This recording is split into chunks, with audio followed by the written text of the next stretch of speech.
What do you do for living? I don't do anything. I'm a student. What do you do for living? I'm just a housewife. Nothing. What do you do for living? म त लुम्बिनी प्रदेश अराखान जिल्ला हो मेरो है सुन चाँदीको दोकान छ म यहाँ औषधि बजारको लागि आएको What do you do for living? Nothing right now. I'm a student. Hey, what are you studying? BBS. So you're like friends? Nah, cousin. In which standard do you study? Fifth grade. Fourth grade. Which school? Nightingale International School. Gladstone Academy. So which level? म चाहिँ ब्याचलर्सको लागि prepare गर्दैछु. What are you studying right now? C. So like C कस्तो चलिरहेको preparation? ठिकै, I mean like it's not going that well, but ठिकै छ. What do you want to be in the future? Nurse. Nurse. Oh, nice. I want to be a doctor.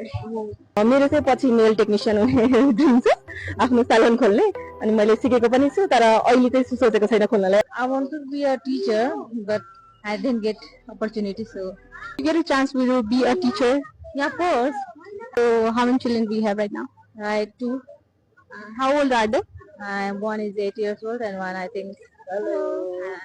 I think he is 17 years old. You have like science in mind or you are just like family? I have that in mind कि मैले गर्नु छ भने it's not about like मेरो family कै भनेर. So what changes would you like to bring in your school? I don't know. Nothing really. Nothing, no changes. एउटा कुरा पनि चेन्जेस जस्तो लाग्दैन. सो तपाईलाई कोही मान्छे यदि बिजनेस गर्न चाहिरहनु भएको छ भने के एडभाइस दिन चाहनुहुन्छ?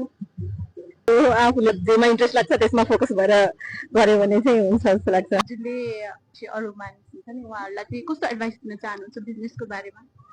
बिजनेसको बारेमा भन्नुभन्दा नि पहिले स्वास्थ्यको बारेमा कुरा गर्छु मैले है बिजनेस गर्नुभन्दा पहिले आफ्नो स्वास्थ्य चाहिँ नि ठिक हुनु पर्यो अनि त्यस पछाडि अरू बिजनेसतिर कता कता जाने के गर्ने भन्ने कुरो हैन अलिकति बिरामी भएको हुनाले मैले यो कुरा गर्न खोजेँ बिजनेस छ बिरामी भएर यहाँ आउनु परेको छ. Okay, best of luck. Thank you. Thank you so much. Thank you. Thank you.